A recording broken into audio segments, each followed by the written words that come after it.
कि मेरे जीवन के सबसे यादगार पल क्या रहे, तो कितने ही वाक्य याद आते हैं। लेकिन इसमें भी एक पल ऐसा है जो बहुत खास है।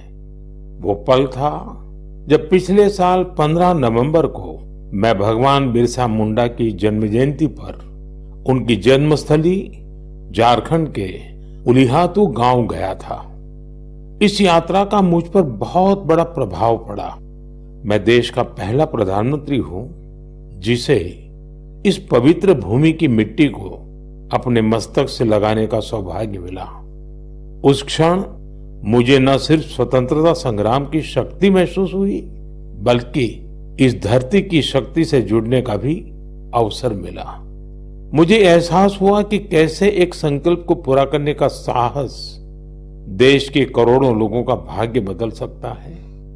साथियों, भारत में हर युग में कुछ चुनौतियां आई और हर युग में ऐसे असाधारण भारतवासी जन्मे जिन्होंने इन चुनौतियों का सामना किया। आज की मन की बात में मैं साहस और दूरदृष्टि रखने वाले ऐसे ही दो महानायकों की चर्चा करूंगा। इनकी 150वीं जन्म जयंती को देश ने मनाने का निश्चय किया है। 31 अक्टूबर से सरदार पटेल का 150वीं जन्म जयंती का वर्ष शुरू होगा।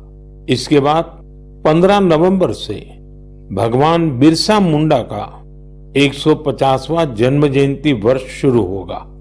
इन दोनों महापुरुष ने अलग अलग चुनौतियां देखी, लेकिन दोनों का विजन एक था, देश की एकता। साथियों, बीते वर्षों में देश ने ऐसे महान नायक नायिकाओं की जन्म जयंतियों को नई ऊर्जा से मनाकर नई पीढ़ी को नई प्रेरणा दी है। आपको याद होगा, जब हमने महात्मा गांधी जी की 150वीं जन्म जयंती मनाई थी तो कितना कुछ खास हुआ था। न्यूयॉर्क के टाइम्स स्क्वायर से अफ्रीका के छोटे से गांव तक विश्व के लोगों ने भारत के सत्य और अहिंसा के संदेश को समझा, उसे फिर से जाना, उसे जिया। नौजवानों से बुजुर्गों तक, भारतीयों से विदेशियों तक, हर किसी ने गांधी जी के उपदेशों को नए संदर्भ में समझा, नई वैश्विक परिस्थितियों में उन्हें जाना। जब हमने स्वामी विवेकानंद जी की 150वीं जन्म जयंती मनाई तो देश के नौजवानों ने भारत की आध्यात्मिक और सांस्कृतिक शक्ति को नई परिभाषाओं में समझा।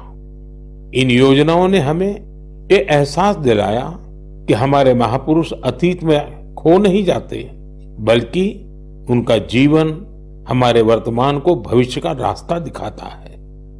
साथियों, सरकार ने भले इन महान विभूतियों की 150वीं जन्म जयंती को राष्ट्रीय स्तर पर मनाने का निर्णय लिया है, लेकिन आपकी सहभागिता ही इस अभियान में प्राण भरेगी, इसे जीवंत बनाएगी। मैं आप सभी से आग्रह करूंगा कि आप इस अभियान का हिस्सा बने। लौह पुरुष सरदार पटेल से जुड़े अपने विचार और कार्य #सरदार150 के साथ साझा करें और धरती आबा बिरसा मुंडा की प्रेरणाओं को बिरसा मुंडा 150 के साथ दुनिया के सामने लाए। आइए एक साथ मिलकर इस उत्सव को भारत की अनेकता में एकता का उत्सव बनाएं, इसे विरासत से विकास का उत्सव बनाएं। मेरे प्यारे देशवासियों, आपको वो दिन याद जरूर होंगे जब छोटा भीम टीवी पर आना शुरू हुआ था। बच्चे तो इसे कभी भूल नहीं सकते। कितना एक्साइटमेंट था छोटा भीम को लेकर। आपको हैरानी होगी कि आज ढोलकपुर का ढोल सिर्फ भारत में ही नहीं, बल्कि दूसरे देश के बच्चों को भी खूब अट्रैक्ट करता है। इसी तरह हमारे दूसरे एनिमेटेड सीरियल्स कृष्णा, हनुमान, मोटू पतलू के चाहने वाले भी दुनिया भर में हैं। भारत के एनिमेशन कैरेक्टर्स, यहाँ की एनिमेशन मूवीज अपने कंटेंट और क्रिएटिविटी की वजह से दुनिया भर में पसंद की जा रही है। आपने देखा होगा कि स्मार्टफोन से लेकर सिनेमा स्क्रीन तक, गेमिंग कंसोल से लेकर वर्चुअल रियलिटी तक, एनिमेशन हर जगह मौजूद है। एनिमेशन की दुनिया में भारत नई क्रांति करने की राह पर है। भारत के गेमिंग स्पेस का भी तेजी से विस्तार हो रहा है। इंडियन गेम्स भी इन दिनों दुनिया भर में पॉपुलर हो रहे हैं। कुछ महीने पहले मैंने भारत के लीडिंग गेमर्स के साथ मुलाकात की थी। तब मुझे इंडियन गेम्स की अमेजिंग क्रिएटिविटी और क्वालिटी को जानने समझने का मौका मिला था। वाकई देश में क्रिएटिव एनर्जी की एक लहर चल रही है। एनिमेशन की दुनिया में मेड इन इंडिया और मेड बाय इंडियंस छाया हुआ है। आपको ये जानकर खुशी होगी कि आज भारत के टैलेंट विदेशी प्रोडक्शन का भी अहम हिस्सा बन रहे हैं। अभी वाली स्पाइडरमैन हो या ट्रांसफॉर्मर्स, इन दोनों मूवीज में हरिनारायण राजीव के कंट्रीब्यूशन को लोगों ने खूब सराहा है। भारत के एनिमेशन स्टूडियो डिज्नी और वार्नर ब्रदर्स जैसी दुनिया के जाने माने प्रोडक्शन कंपनीज के साथ काम कर रहे हैं। साथियों, आज हमारे युवा ओरिजिनल इंडियन कंटेंट, जिसमें हमारी संस्कृति की झलक होती है, वो तैयार कर रहे हैं। इन्हें दुनिया भर में देखा जा रहा है। एनिमेशन सेक्टर आज एक ऐसी इंडस्ट्री का रूप ले चुका है कि जो दूसरी इंडस्ट्रीज को ताकत दे रहा है। जैसे इन दिनों वीआर टूरिज्म बहुत फेमस हो रहा है। आप वर्चुअल टूर के माध्यम से अजंता की गुफाओं को देख सकते हैं, कोणार्क मंदिर के कॉरिडोर में टहल सकते हैं या फिर वाराणसी के घाटों का आनंद ले सकते हैं। ये सभी वीआर एनिमेशन भारत के क्रिएटर्स ने तैयार किए हैं। वीआर के माध्यम से इन जगहों को देखने के बाद कई लोग वास्तविकता में इन पर्यटन स्थलों का दौरा करना चाहते हैं। यानी टूरिस्ट डेस्टिनेशन का वर्चुअल टूर लोगों के मन में जिज्ञासा पैदा करने का माध्यम बन गया है। आज इस सेक्टर में एनिमेटर्स के साथ ही storytellers, writers, voice over experts, musicians, game developers, VR और एआर एक्सपर्ट्स, उनकी भी मांग लगातार बढ़ती जा रही है। इसलिए मैं भारत के युवाओं से कहूंगा, अपनी क्रिएटिविटी को विस्तार दे। क्या पता दुनिया का अगला सुपरहिट एनिमेशन आपके कंप्यूटर से निकले। अगला वायरल गेम आपका क्रिएशन हो सकता है। एजुकेशनल एनिमेशंस में आपका इनोवेशन बड़ी सफलता हासिल कर सकता है। इसी 28 अक्टूबर को यानी कल वर्ल्ड एनिमेशन डे भी मनाया जाएगा। आइए हम भारत को ग्लोबल एनिमेशन पावर हाउस बनाने का संकल्प लें। मेरे प्यारे देशवासियों, स्वामी विवेकानंद ने एक बार सफलता का मंत्र दिया था। उनका मंत्र था, कोई एक आइडिया लीजिए, उस एक आइडिया को अपनी जिंदगी बनाइए, उसे सोचिए, उसका सपना देखिए, उसे जीना शुरू करिए। आज आत्मनिर्भर भारत अभियान भी सफलता के इसी मंत्र पर चल रहा है। ये अभियान हमारी सामूहिक चेतना का हिस्सा बन गया है, लगातार पग पग पर हमारी प्रेरणा बन गया है। आत्मनिर्भरता हमारी पॉलिसी ही नहीं, हमारा पैशन बन गया है। बहुत साल नहीं हुए, सिर्फ 10 साल पहले की बात है।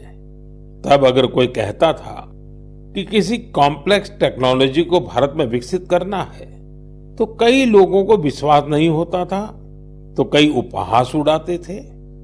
लेकिन आज वही लोग देश की सफलता को देखकर अचंभे में रहते हैं। आत्मनिर्भर हो रहा भारत हर सेक्टर में कमाल कर रहा है। आप सोचिए, एक जमाने में मोबाइल फोन इंपोर्ट करने वाला भारत आज दुनिया का दूसरा सबसे बड़ा मैन्युफैक्चरर बन गया है। कभी दुनिया में सबसे ज्यादा डिफेंस इक्विपमेंट खरीदने वाला भारत आज 85 देशों को एक्सपोर्ट भी कर रहा है। स्पेस टेक्नोलॉजी में भारत आज चंद्रमा के साउथ पोल पर पहुंचने वाला पहला देश बना है। और एक बात तो मुझे सबसे ज्यादा अच्छी लगती है, वो ये है कि आत्मनिर्भरता का ये अभियान अब सिर्फ सरकारी अभियान नहीं है। अब आत्मनिर्भर भारत अभियान एक जन अभियान बन रहा है। हर क्षेत्र में उपलब्धियां हासिल कर रहे हैं। जैसे इसी महीने लद्दाख के हानले में हमने एशिया की सबसे बड़ी इमेजिंग टेलीस्कोप मैस का भी उद्घाटन किया है। ये 4300 मीटर की ऊंचाई पर स्थित है। जानते हैं इसकी भी खास बात क्या है? ये मेड इन इंडिया है। सोचिए, जिस स्थान पर -30 डिग्री की ठंड पड़ती हो, जहां ऑक्सीजन तक का अभाव हो, वहां हमारे वैज्ञानिकों और लोकल इंडस्ट्री ने वो कर दिखाया है जो एशिया के किसी देश ने नहीं किया। हानले का टेलीस्कोप भले ही दूर की दुनिया देख रहा हो, लेकिन ये हमें एक चीज और भी दिखा रहा है, और ये चीज है आत्मनिर्भर भारत का सामर्थ्य। साथियों, मैं चाहता हूं आप भी एक काम जरूर करें। आत्मनिर्भर होते भारत के ज्यादा से ज्यादा उदाहरण, ऐसे प्रयासों को शेयर करिए। आपने अपने पड़ोस में कौन सा नया इनोवेशन देखा? किस लोकल स्टार्टअप ने आपको सबसे ज्यादा इंप्रेस किया? #आत्मनिर्भर इनोवेशन के साथ सोशल मीडिया पर यह जानकारियां लिखिए और आत्मनिर्भर भारत का उत्सव मनाइए। त्योहारों के इस मौसम में तो हम सब आत्मनिर्भर भारत के इस अभियान को और मजबूत करते हैं। हम वोकल फॉर लोकल के मंत्र के साथ अपनी खरीदारी करते हैं। ये नया भारत है जहां इम्पॉसिबल सिर्फ एक चैलेंज है, जहां मेक इन इंडिया अब मेक फॉर द वर्ल्ड बन गया है, जहां हर नागरिक इनोवेटर है, जहां हर चैलेंज एक अपॉर्चुनिटी है। हमें न सिर्फ भारत को आत्मनिर्भर बनाना है, बल्कि अपने देश को इनोवेशन के ग्लोबल पावर हाउस के रूप में मजबूत भी करना है। मेरे प्यारे देशवासियों, मैं आपको एक ऑडियो सुनाता हूं। हेलो सर, नमस्ते सर। नमस्ते सर बोलिए सर। देखिए, जो आपने FIR नंबर मुझे सेंड किया है, इस नंबर के खिलाफ 17 कंप्लेंट्स हमारे पास। आप ये नंबर यूज कर रहे हैं? मैंने नहीं यूज करता हूँ सर। अभी कहाँ से बात कर रहे हो? सर कर्नाटका सर, वो घर में हूँ सर। ओके, इसके लिए आप अपनी स्टेट में रिकॉर्ड करवाइए ताकि ये नंबर ब्लॉक कर दिया जाए, फ्यूचर में आपको कोई प्रॉब्लम ना हो। ओके? Yes sir. अभी मैं आपको कनेक्ट कर रहा हूँ, ये आपका इन्वेस्टिगेशन ऑफिसर है। आप अपनी स्टेट में रिकॉर्ड करवाइए ताकि ये नंबर ब्लॉक कर दिया जाए। Okay? Yes sir, yes sir, yes sir. अब बताइएगा मैं किसके साथ बात कर रहा हूँ। अपना आधार कार्ड मुझे शो कीजिएगा वेरीफाई करने के लिए, बताइएगा। सर मेरे पास अभी नहीं है sir Aadhaar card sir, please sir. Phone आपके फोन में है? नहीं सर। फोन में आधार कार्ड की पिक्चर नहीं है आपके पास? नहीं है सर। नंबर याद है आपको? सर नहीं है सर, नंबर भी याद नहीं है सर। हमने सिर्फ वेरीफाई करना है। ओके? वेरीफाई करने के लिए नहीं सर। आप डरिए ना, डरिए ना। अगर आपने कुछ नहीं किया तो आप डरिए ना। हाँ सर, हाँ सर। अगर आपके पास आधार कार्ड है तो मुझे दिखा दीजिए वेरीफाई करने। नहीं सर, नहीं सर, मैं गांव को आया था सर, घर में है sir. Okay, coming.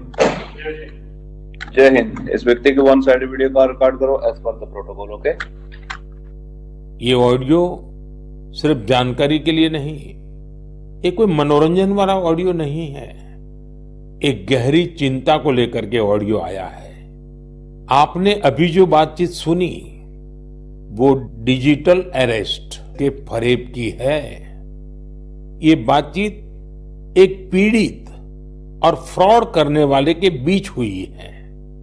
Digital arrest के फ्रॉड में फोन करने वाले कभी पुलिस, कभी CBI, कभी नारकोटिक्स, कभी RBI, ऐसे भांति भांति के लेबल लगाकर बनावटी अधिकारी बनकर बात करते हैं और बड़े कॉन्फिडेंस के साथ करते हैं। मुझे मन की बात के बहुत से श्रोताओं ने कहा कि इसकी चर्चा जरूर करनी चाहिए। आइए मैं आपको बताता हूं ये फ्रॉड करने वाली गैंग काम कैसे करती है, ये खतरनाक खेल क्या है। आपको भी समझना बहुत जरूरी है, औरों को भी समझाना उतना ही आवश्यक है। पहला दाव आपकी व्यक्तिगत जानकारी, वो सब जुटा करके रखते हैं। आप पिछले महीने गोवा गए थे, है ना? आपकी बेटी दिल्ली में पढ़ती है ना? वे आपके बारे में इतनी जानकारी जुटा कर रखते हैं कि आप दंग रह जाएंगे। दूसरा दाव, वहां का माहौल पैदा करो। वर्दी, सरकारी दफ्तर का सेटअप, कानूनी धाराएं, वो आपको इतना डरा देंगे फोन पर बातों बातों में आप सोच भी नहीं पाएंगे। और फिर उनका तीसरा दाव शुरू होता है। तीसरा दाव, समय का दबाव। अभी फैसला करना होगा वरना आपको गिरफ्तार करना पड़ेगा। ये लोग पीड़ित पर इतना मनोवैज्ञानिक दबाव बना देते हैं कि वो सहम जाता है। डिजिटल अरेस्ट के शिकार होने वालों में हर वर्ग, हर उम्र के लोग हैं। लोगों ने डर की वजह से अपनी मेहनत से कमाए हुए लाखों रुपए गंवा दिए हैं। कभी भी आपको इस तरह का कोई कॉल आए तो आपको डरना नहीं है। आपको पता होना चाहिए कोई भी जांच एजेंसी फोन कॉल या वीडियो कॉल पर इस तरह पूछताछ कभी भी नहीं करती। मैं आपको डिजिटल सुरक्षा के 3 चरण बताता हूं। ये 3 चरण है: रुको, सोचो, एक्शन लो। कॉल आते ही रुको, घबराए नहीं, शांत रहे, जल्दबाजी में कोई कदम न उठाएं, किसी को अपनी व्यक्तिगत जानकारी न दें। संभव हो तो स्क्रीनशॉट लें और रिकॉर्डिंग जरूर करें। इसके बाद आता है दूसरा चरण। पहला चरण था रुको, दूसरा चरण है सोचो। कोई भी सरकारी एजेंसी फोन पर ऐसे धमकी नहीं देती, न ही वीडियो कॉल पर पूछताछ करती है, न ही ऐसे पैसा की मांग करती है। अगर डर लगे तो समझिए कुछ गड़बड़ है। और पहला चरण, दूसरा चरण और अब मैं कहता हूं तीसरा चरण। पहले चरण में मैंने कहा रुको, दूसरे चरण में मैंने कहा सोचो और तीसरा चरण कहता हूं एक्शन लो। राष्ट्रीय साइबर हेल्पलाइन 1930 डायल करें। cybercrime.gov.in पर रिपोर्ट करें। परिवार और पुलिस को सूचित करें। सबूत सुरक्षित रखें। रुको, बाद में सोचो और फिर एक्शन लो। ये 3 चरण आपकी डिजिटल सुरक्षा का रक्षक बनेंगे। साथियों, मैं फिर कहूंगा, डिजिटल अरेस्ट जैसी कोई व्यवस्था कानून में नहीं है। ये सिर्फ फ्रॉड है, फरेब है, झूठ है, बदमाशों का गिरोह है। और जो लोग ऐसा कर रहे हैं वो समाज के दुश्मन है। डिजिटल अरेस्ट के नाम पर जो फरेब चल रहा है उससे निपटने के लिए तमाम जांच एजेंसियां राज्य सरकारों के साथ मिलकर काम कर रही है। इन एजेंसियों में तालमेल बनाने के लिए नेशनल साइबर कोऑर्डिनेशन सेंटर की स्थापना की गई है। एजेंसियों की तरफ से ऐसे फ्रॉड करने वाली हजारों वीडियो कॉलिंग आईडी को ब्लॉक किया गया है। लाखों सिम कार्ड, मोबाइल फोन और बैंक अकाउंट्स को भी ब्लॉक किया गया है। एजेंसियां अपना काम कर रही है, लेकिन डिजिटल अरेस्ट के नाम पर हो रहे स्कैम से बचने के लिए बहुत जरूरी है हर किसी की जागरूकता, हर नागरिक की जागरूकता। जो लोग भी इस तरह के साइबर फ्रॉड का शिकार होते हैं, उन्हें ज्यादा से ज्यादा लोगों को इसके बारे में बताना चाहिए। आप जागरूकता के लिए हैशटैग सेफ डिजिटल इंडिया का प्रयोग कर सकते हैं। मैं स्कूलों और कॉलेजों को भी कहूंगा कि साइबर स्कैम के खिलाफ मुहिम में छात्रों को भी जोड़ें। समाज में सबके प्रयासों से ही हम इस चुनौती का मुकाबला कर सकते हैं। मेरे प्यारे देशवासियों, हमारे बहुत सारे स्कूली बच्चे कैलीग्राफी यानी सुलेख में काफी दिलचस्पी रखते हैं। इसके जरिए हमारी लिखावट साफ, सुंदर और आकर्षक बनी रहती है। आज जम्मू कश्मीर में इसका उपयोग लोकल कल्चर को लोकप्रिय बनाने के लिए किया जा रहा है। यहाँ के अनंतनाग की फिरदौसा बशीर जी, उनको कैलीग्राफी में महारत हासिल है। इसके जरिए वे स्थानीय संस्कृति के कई पहलुओं को सामने ला रही है। फिरदौसा जी की कैलीग्राफी ने स्थानीय लोगों, विशेषकर युवाओं को अपनी ओर आकर्षित किया है। ऐसा ही एक प्रयास उधमपुर के गोरीनाथ जी भी कर रहे हैं। एक सदी से भी अधिक पुरानी सारंगी के जरिए वे डोगरा संस्कृति और विरासत के विभिन्न रूपों को सहेजने में जुटे हैं। सारंगी की धुनों के साथ वे अपनी संस्कृति से जुड़ी प्राचीन कहानियां और ऐतिहासिक घटनाओं को दिलचस्प तरीके से बताते हैं। देश के अलग अलग हिस्सों में भी आपको ऐसे कई असाधारण लोग मिल जाएंगे जो सांस्कृतिक विरासत के संरक्षण के लिए आगे आए हैं।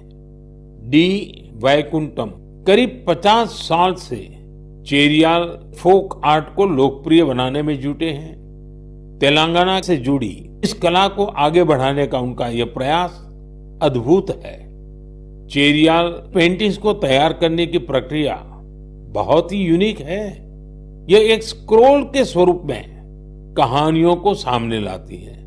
इसमें हमारी हिस्ट्री और माइथोलॉजी की पूरी झलक मिलती है। छत्तीसगढ़ में नारायणपुर के बुटलू राम माथरा जी अबुझ माड़िया जनजाति की लोक कला को संरक्षित करने में जुटे हुए हैं।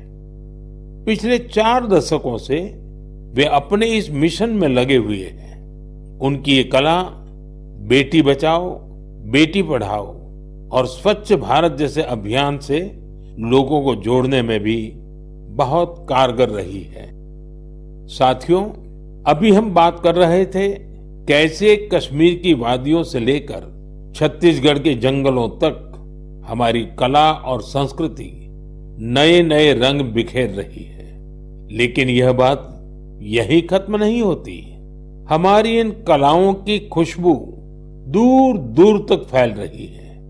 दुनिया के अलग अलग देशों में लोग भारतीय कला और संस्कृति से मंत्र मुग्ध हो रहे हैं। जब मैं आपको उधमपुर में गूंजती सारंगी की बात बता रहा था, तब मुझे याद आया कि कैसे हजारों मील दूर रूस के शहर याकुत्स्क में भी भारतीय कला की मधुर धुन गूंज रही है।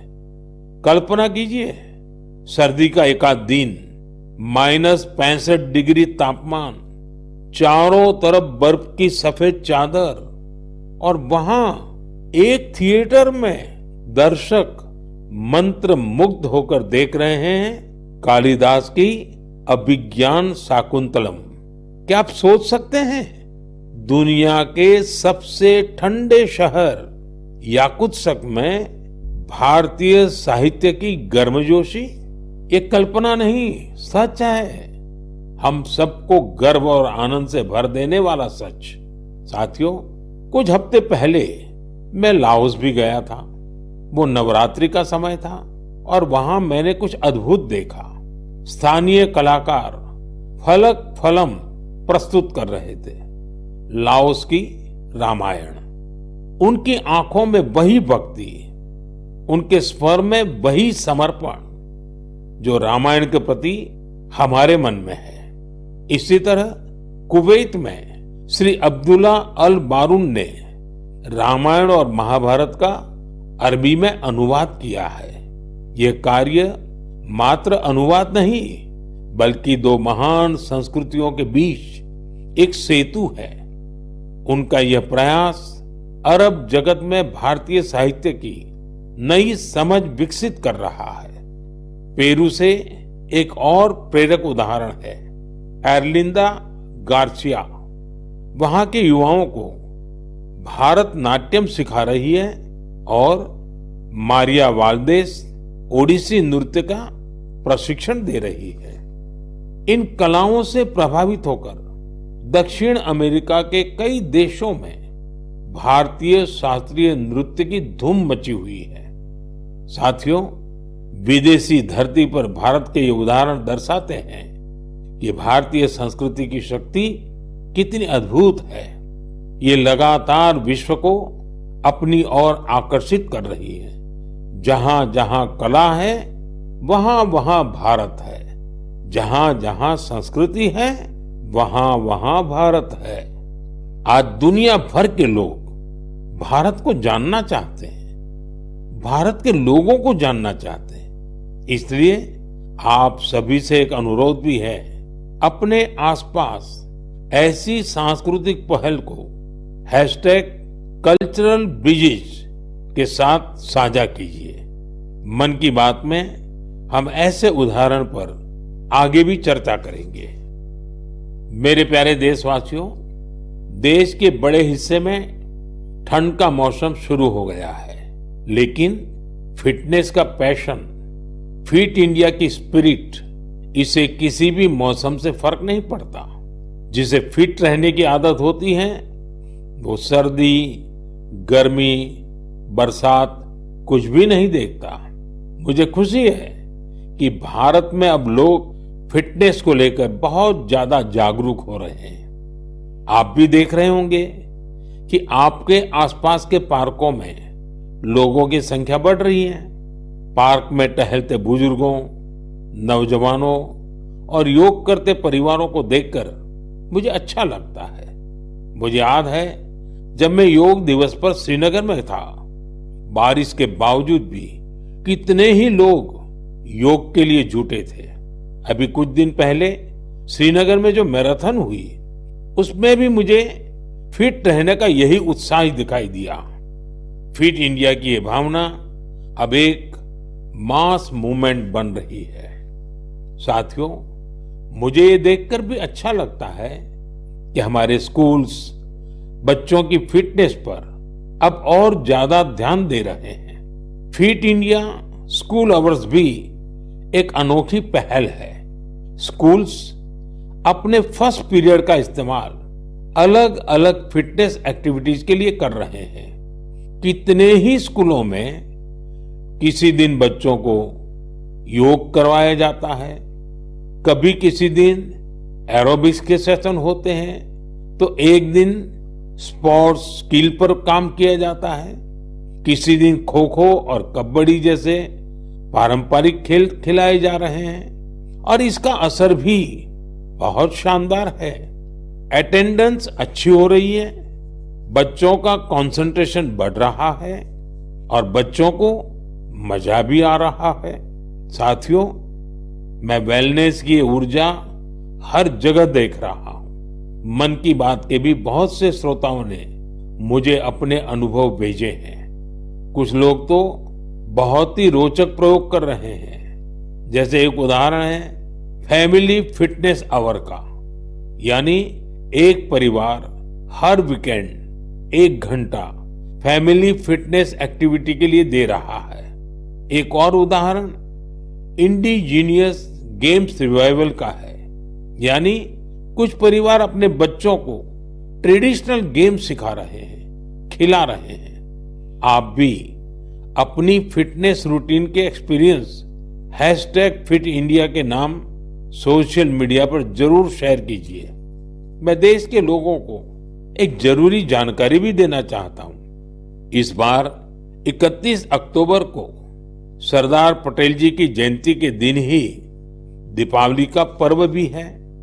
हम हर साल 31 अक्टूबर को राष्ट्रीय एकता दिवस पर रन फॉर यूनिटी का आयोजन करते हैं।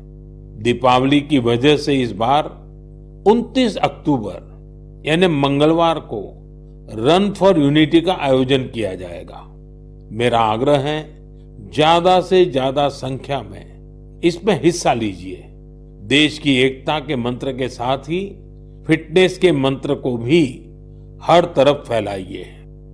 मेरे प्यारे देशवासियों, मन की बात में इस बार इतना ही। आप अपने फीडबैक जरूर भेजते रहें। ये त्योहारों का समय है। मन की बात के श्रोताओं को धनतेरस, दिवाली, छठ पूजा, गुरु नानक जयंती और सभी पर्वों की बहुत बहुत शुभकामनाएं। आप सभी पूरे उत्साह के साथ त्योहार मनाएं। वोकल फॉर लोकल का मंत्र याद रखें। कोशिश करें कि त्योहारों के दौरान आपके घर में स्थानीय दुकानदारों से खरीदा गया सामान जरूर आए। एक बार फिर आप सभी को आने वाले पर्वों की बहुत बहुत बधाई। धन्यवाद।